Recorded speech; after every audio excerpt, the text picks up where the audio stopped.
IFM News. IFM News. IFM News. Lokal. Ipang pangrunay ti Hunta Provincial ti pan nakaibaba ti presyo ti agas kan serbisyo karay ti balay pagagasan dito'y probinsya. Inlawlawag ni Sangguniang Panlalawigan member Hanson Chua nakakita dahi ti agduduma apamaster kan ti probinsya ang makatulong iti pan nakaibaba ti presyo ti nadakamat a banag.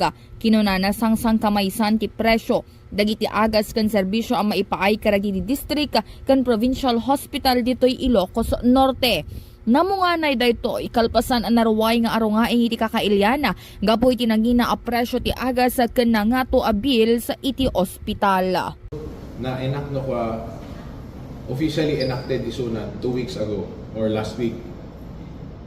DJ revenue code tayo naragsak tayo ako kasi nakakita tayo ti adupay nga posible nga pagkolektaran ti mainayon nga pondo ti probinsya tayo, gobyerno probinsya tapno adado kenan anay ti maited pay nga tulong ti tattao. But more than that apo, ti may isang critical nga parte na with the blessing of our governor and our vice governor and also with the help of my fellow Sanggunian, especially the committee. Tinamayan mi pa apo, amin di kito'y provincial hospital, district hospitals, pinagpapadami amin nga presyo dad. And we lowered it all. So amin nga presyo ti agas dita, amin nga presyo ti serbisyo, nababatatan, mas affordable. Kasi nabayag mi nga mangigdetan nga deta kumat maobra.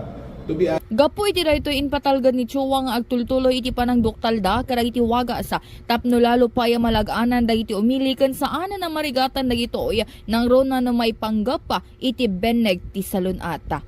Para iti IFM News, Idol Bernadette Toledo, Tatak, IFM. IFM News. IFM News. IFM News. Lokal.